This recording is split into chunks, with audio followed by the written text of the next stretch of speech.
Disclaimer: the content provided in this podcast is for informational and entertainment purposes only. While we discuss topics related to mental health advice, life wisdom, and alike, the opinions expressed are personal views of the hosts and do not constitute professional, legal, or medical advice. We make no representations or warranties about the accuracy or completeness of the information discussed. Any action you take based on the information in this podcast is strictly at your own risk, and we are not liable for any losses or damages in connection with its use. Additionally, this podcast may contain discussions around addictions, substances, which are intended for adult audiences. We do not endorse any illegal activities. Please consult your local laws before engaging in any actions related to this content. By listening to this podcast, you agree that you are over the age of 18 or the age of majority in your jurisdiction and understand the terms of this disclaimer. Welcome to the Balancing Forces podcast, where two opposites collide in the best way possible. One brings the fire, the other keeps it chill. But together we share life's lessons, hard-earned wisdom, advice you can actually use. Whether you need a fresh perspective or just a laugh, we're here to elevate your mind. So buckle up, because things are about to get real and really funny. Are you ready to level up your astrology game? Join the Alchemist Laboratory by Solar Systems. For just $33 a month, you get access to 10+ courses, a resource library, manifestation secrets, live Q&As, and so much more. Over $2,300 in value. Transform your understanding of astrology and unlock hidden knowledge. Sign up now through the school app and follow Solar Systems on TikTok and Instagram. Chapter 35. Even good parents can seriously harm a child's soul. There is a quote that I can never remember or find the author of, which bothers me because it's such a pithy, brilliant insight that so powerfully sums up the necessary path to lasting joy and authentic living. No man is truly free until he can live as though his father is dead. Author unknown. It would be very easy to pass this off as a derivative of the old saw, every man is forever trying to win his father's approval, and while there is a measure of that in this quote, there is a far deeper reason for the necessity of the parent killing or living as though the parent is dead, as it were. It should go without saying, but the quote can be read for any gender and either parent, not necessarily same gender parent. It's the negative messages of the father or mother that got pressed into the cement of your soul. It is the disapproving, critical, dehumanizing voice of your parent that is ringing in your head on an endless loop. It is the very real presence of your parent or primary power source that is killing you. Heck, that parent may be long dead, but the voice is still there, isn't it? The actual death of a parent is often far worse, for death can bring a sort of romance for only the good of the past, a sense of nostalgia for things they said or did.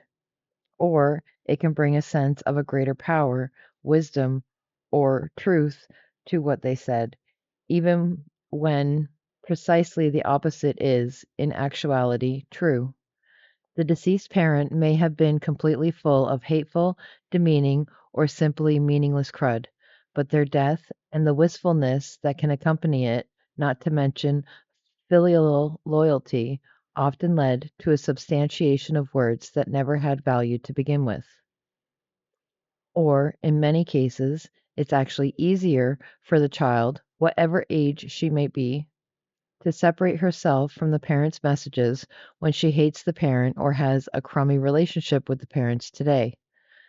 But in another vexing conundrum, the parent lives and the adult child actually has a decent or improving relationship with the now aging parent. Thus, the adult child must kill the parent of his or her childhood, rage against it, call it out for being wrong, delinquent, and utterly inept, even if never actually saying it to the parent himself, while simultaneously engaging in a somewhat loving new relationship with a parent that is either too old, too frail, or past it to own the crimes of a childhood marred. And that tightrope is no small thing, even while it's a perfect example of the fact that the answer, the retribution, the validation, the change that is really needed is not outside of you, but inside you, cliche as that may sound. And yet, another oddity, the most difficult parent to kill is not the parent who is alive, dead, or greatly loathed, or a better person since they got older. The most wrenching situation of parental control or domination or significant influence to extract yourself from is when the parent is, and pretty much always has been, loved and admired. Because the parent did some things or many things right, and the adult child has mixed feelings, genuine fondness, and perhaps deeply buried anger or loathing. When you love and respect them, first off, it can be very hard to differentiate their values from your values, their truths from your truths, and it can actually feel like an unloving act to be something other than what the parents are. As such, it brings guilt, or it can feel like a disappointment to oneself or to the parent for not measuring up by going the same path as the parent, even if the parent, him or herself, doesn't see your path as lesser, which is part of what causes you to love and admire them in the first place. For example, in my own life, it took me well into my third and fourth decade of life to admit that I am basically an atheist, at least in relation to the religion of my parents, my upbringing, and all that I loved growing up. To be clear, I'm an intellectual atheist rejecting over time most of the strata of nonsense contrived by systematic theologians and followers, be they of the 20th or the first century. However, on experiential level, I'm a very much a believer in something I, a words guy, really cannot articulate. I've just seen and experienced way too much of the inexplicable stuff that neither science nor I have any answers for. To not believe in something great, unknown. Also, I had to admit that I am simply not as giving of myself as my parents are. I have profound admiration for my parents, and I know that no matter who I am, they have only love for me. They may not always understand me, and perhaps they never really have, but they never stopped loving me in thought, word, and deed. And my fear in coming out as an atheist and more selfish person was that I feared letting down, hurting, and worrying two people I madly love, especially now in their 90th years.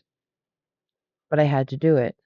I had to, in my own self, kill the parent and the parental influence that was causing me to parent non deliberately, i.e., against my own values and also my own inner nature, and kill my inclination to kill myself to save the parent or not do the parent harm.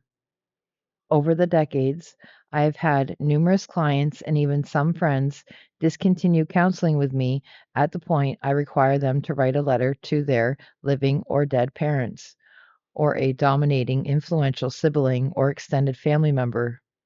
A letter I never require a client to send, only to write. Tough cops and military folk, successful people in all industries, even a few psychologists and clergy. So many balk when I hold their feet to the fire to express in writing the ways that their parent or parents let them down, hurt them, frustrated them, and disappointed them.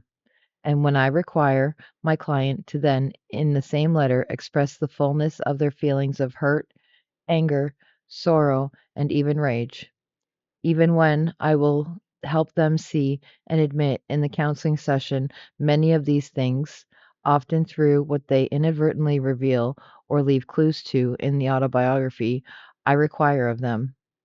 They will turn tail, deny, avoid, resist offering any greater expression in written form of the truth that rock their soul, or even stop counseling. Or interestingly, some will even later flat out deny admissions they made in our counseling sessions or wrote in their autobiography about the parent when I push them to write it out and write out their real feelings again, but in the form of a letter. That's how terrifying the truth can be, particularly as related to a beloved parent. They see anything but love and respect for the parent as a betrayal, even when the facts clearly point to greater disappointments and the insertion of the treacherous self beliefs into the now adult child. When a parent did some things right, and it's painful to look at what they did wrong. With seeming betrayal comes further self loathing by the client. The thought of what they saw as turning on a parent, or even a dead one, not to mention fear of realizing and admitting maybe the parent didn't love them as much as they previously thought, or that the parent did some really messed up things, even amid the love, was unbearable and they bolted.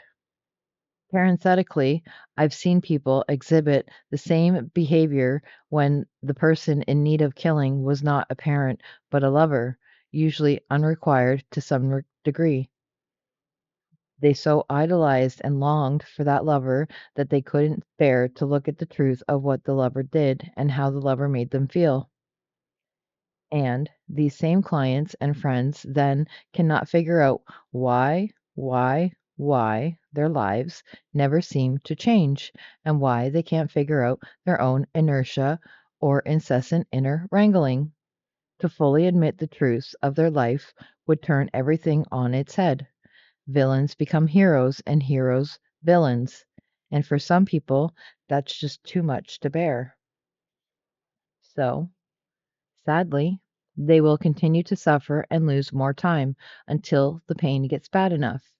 Until you can kill that parent of your childhood, or at least begin by radically pushing back their influence in your life and their presence in your head and imprints of your soul, until you can admit that despite their best efforts, they blew it as parents in one or two key ways.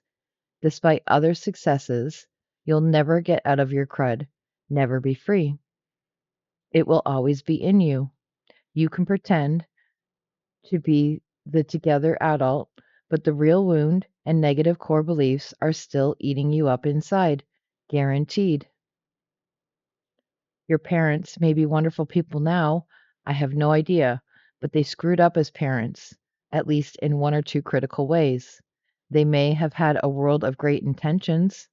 They may have done plenty of stuff right, but in the end, even pretty good parents can implant very powerful negative messages in their children. And until the parent and the core beliefs they wrought are put to death inside of you, you will never know peace. Never. Simply never. Premature or foolish forgiveness. Further, it can be so easy upon seeing the messages the parent conveyed to you and admitting what untruths the parent implanted in you to immediately follow with, but I understand why they did it, because they had X, Y, or Z going on, or they had pressures and lies in them from their own parents. Every bit of that may be true. In fact, it most certainly is true. But to jump to forgiveness or even excusing the parent too quickly is the giant mistake. It's the adult talking rather than the child in this situation being given his due. As a child, you were saddled with oppressive, negative messages that you've had to bear your whole life, messages that were incomplete or near complete, denial of your true value. You've had to carry that your whole life, and now it's time to hand it back, whether the parent is living or dead, even if only to take it from inside of yourself and move it to outside of yourself. It's time to see it fully and to admit the breadth and depth of its impact and to make the parent of your childhood own it so that you no longer will. I mentioned premature forgiveness briefly in an earlier chapter, but it is so loaded that it bears repeating. Forgiveness too soon, and you, the adult child, keep owning and carrying the burden that was never yours to begin with. For to excuse it or understand them too early is to fundamentally place the parent's needs over your own. It is to say to life, I don't matter, or it's not that big of a deal, when in fact it is a giant deal. It is to move too quickly past something that needs to be sat in and soaked in until you fully weigh and accept the gravity of what they did to you and that you were just a child and that it was wrong and that you've been carrying this doggone colossally heavy burden your whole life, you will never, ever be able to let the full weight of it go. Your forgiveness will have been tragically misplaced, premature. You must realize you got screwed, kid, until you can fully admit that and see the impact of that screwage in the many aspects of your life, all stemming from your core beliefs, you will never have full meaning It can't simply happen. Until your father's or mother's negative beliefs about you are out of you, they are still in you, and the real you is basically dead. You are a walking corpse, and you simply cannot, by definition, ever be happy, at peace, of a clear mind, and of a clean heart if you are dead inside. Questioning the theory. A dear friend of mine who is very quiet, Ivy League educated, and a deep thinker, and whom I've counseled occasionally and have had profound respect for, recently remarked over Mexican food, "Yes, Sven, I don't buy the three binary gates theory you've been telling me for the last 15 years. People get all sorts of messages as kids. It's never just one message of, oh, you don't matter, or you're just not good enough." "Great point," I replied. "But when you're a child, it's not the full breadth of the messages received that matters. It's the effect. The effect on the child, particularly as the message is repeated a handful of times over time, is that the child really starts to believe the negative message, especially when the negative is backed up by the actions of the parent, quite regardless of concomitant positive messaging.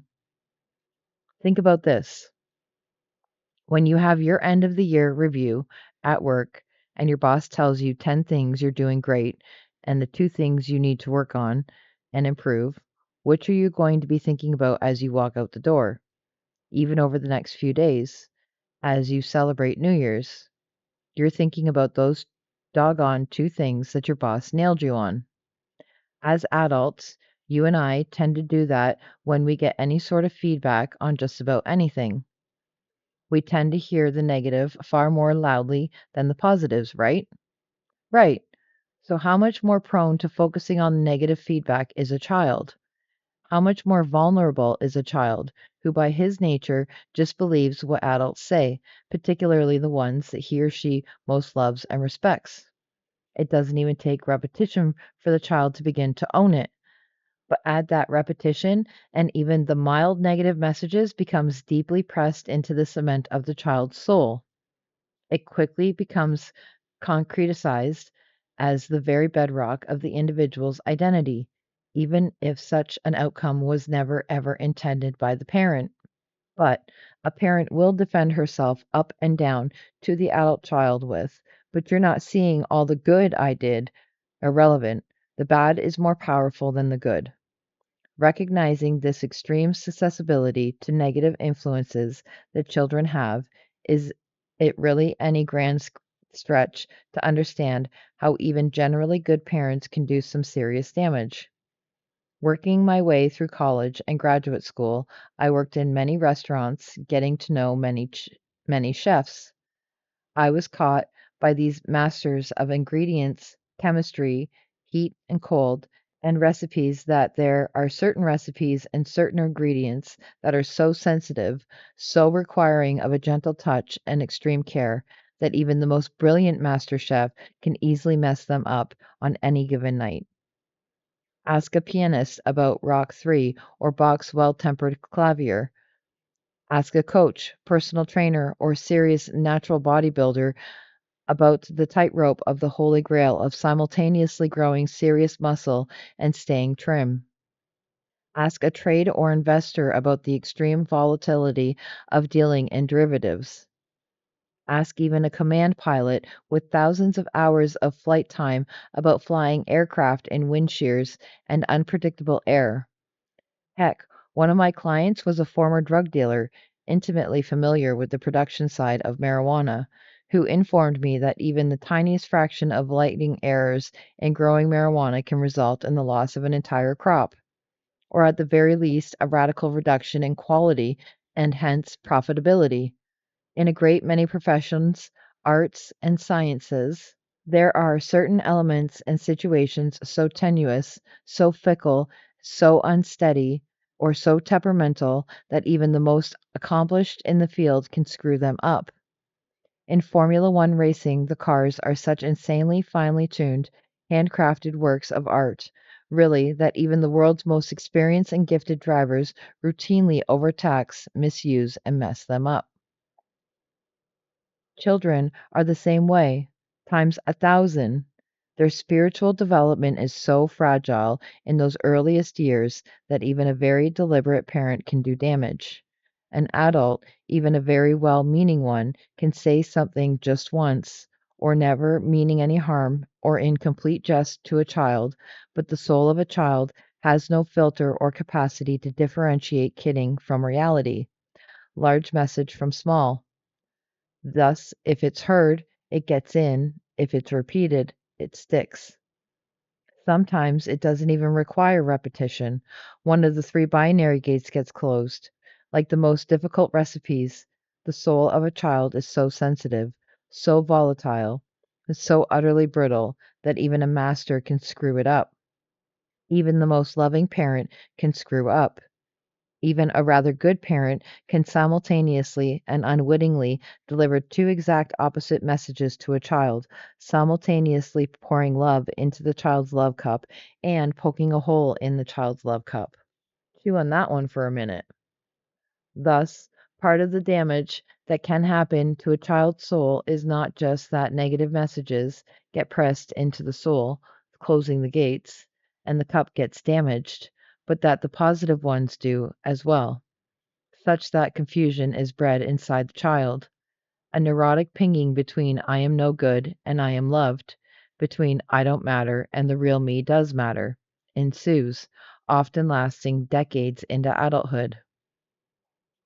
The binary gates stay closed, but other, less powerful messages of love and mattering pop around inside the child and adult child. The child never possesses a certainty of self, which is a necessary precursor to peace. As we've seen, so powerful is a closed binary gate in the soul of a person that it can completely undermine and, in fact, be the ironic cause of an otherwise massively successful life later on. Make no mistake, any external successes that adult goes on to achieve are no indicator of soul health or genuine happiness. I do somewhat agree with my old friend. We do each have a pilot light inside that burns quietly with belief of greatness in one's soul. The positive belief, whatever its original source, is there. But the power of the three binary gates is so great that it can squelch the power of the pilot light of the soul, completely undermining a life that should be happy. Journaling recommendation 1. List the top 10 things you love and adore your parents for. What does it feel like to think about each of those things? 2. Now the toughie. What are the 3 to 4 things for which you have the strongest negative feelings towards your parents or the one parent you venerate most? Describe those things, events, or memories in complete detail. 3. And slightly tougher, let it all flow. Describe in the strongest language the truest, realest, and most powerful feelings you have towards your parents for each of the memories in number 2. If you were to be completely honest, what is it that you really feel? 4. If you have no strong negative feelings towards a parent, is it possible that you're lying to yourself? Is it possible that you're denying the truth? Is it possible that your instinct to protect your parent or the memory of your parent and the guilt of the betrayal from doing the opposite is so great that you'd rather deny and avoid than face it? 5. What are you honestly feeling right in this moment? What does that particular feeling tell us about the weight of the particular conversation to you? Song recommendation. I remember this song so vividly from my childhood. I remember it striking me, even as a kid, as perhaps the single most depressing song ever, with such an incredible, powerful message.